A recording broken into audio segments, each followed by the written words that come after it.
and welcome to Wednesday Wisdom with Will, a series of conversations we have to keep up with everything that's happening around AI, startups, and VC. And the conversation is with our in-house AI evangelist in chief, Will Poole, co-founder and managing partner, Capria Ventures. Will, hello.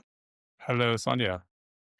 Will, I wanted to pick up an old thread. You know, conversations around AI keep going around in circles anyway, because so much is happening, everything all at once. But I want to talk about all of the inordinate amounts of money that's being pumped into AI.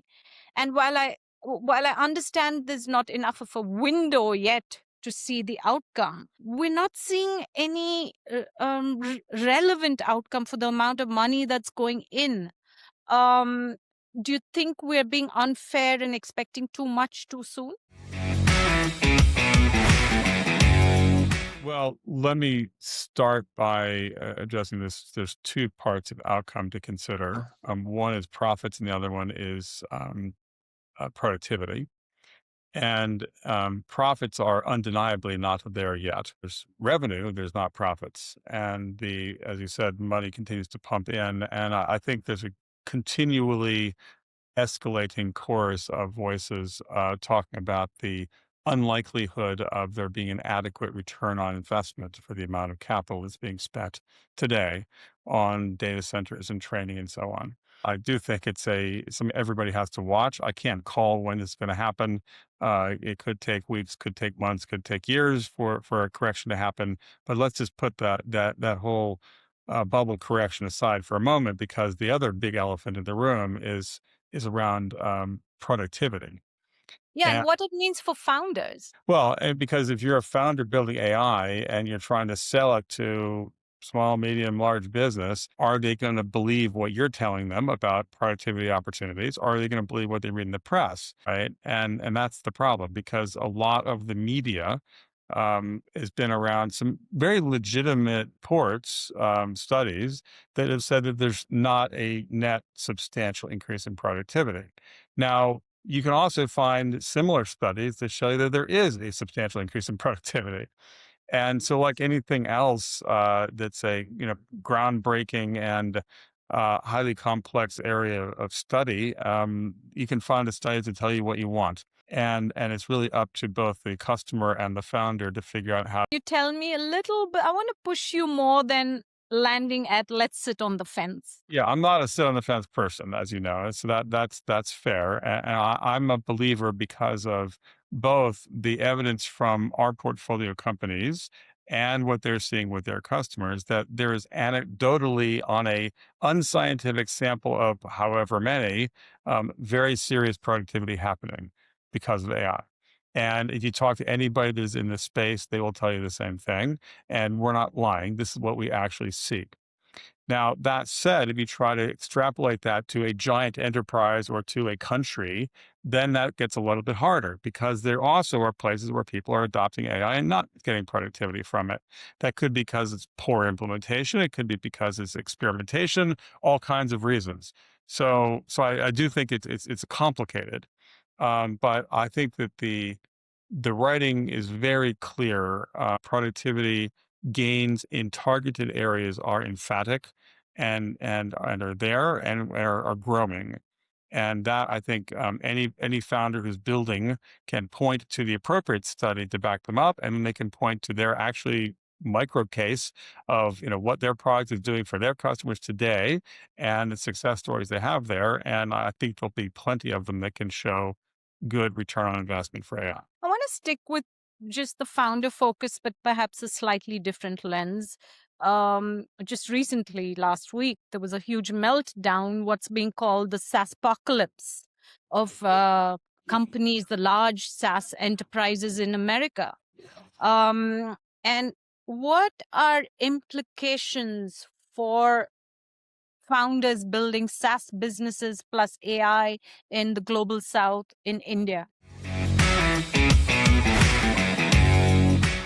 Yeah, I think I've got two comments on the SaaS apocalypse. One is I think that the sell off went too far. I think that SaaS companies as a group selling at a historic low represents a buying opportunity to those that are believers in the long term. I think that there are very real issues to be considered for some of the SaaS companies that were maybe inflated perceived pricing.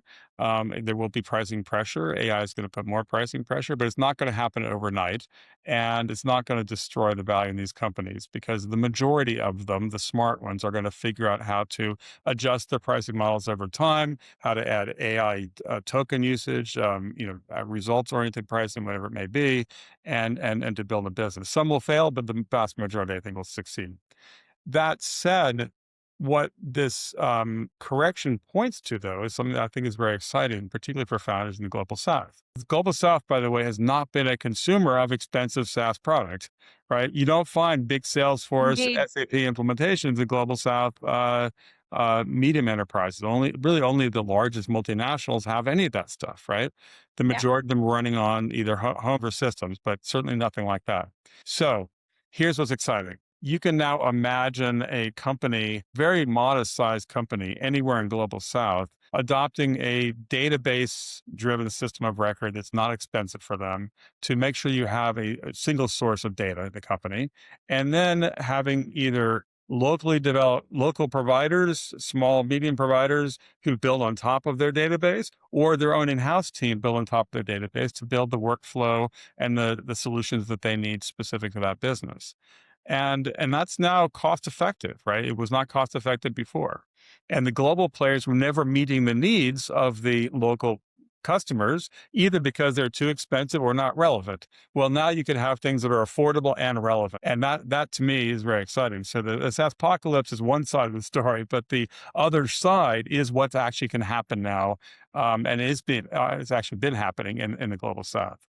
Sticking with what's exciting and focusing on founders, I want to end our conversation, Will, talking about our latest investment, Third AI.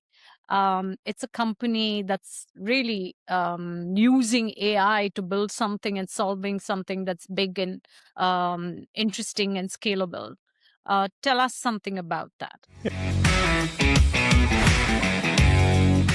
So third AI founders come out of the semiconductor industry, and they have a deep understanding of the complexity of running what are probably, not definitively, the most complex manufacturing operations that humans run, and that's building semiconductors.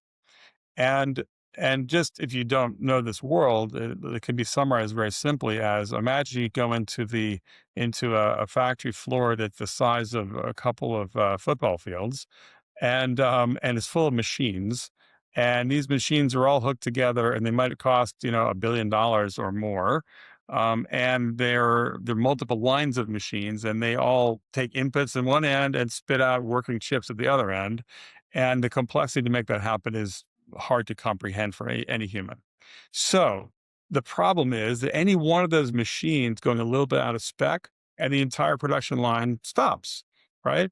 Um, but maybe it might be that one goes a little bit out of spec and another one goes a little out of spec, and the one way down at the other end is one that feels the pain and the things need to stop. So now somebody has to figure out which ones went wrong and why, and fix them so they can start the line up again. Well, what Third AI has done is to hook AI into the output of each one of these machines to look and try to understand what's going on inside of each machine, which is super complex, and to tell the operators of that machine what's wrong.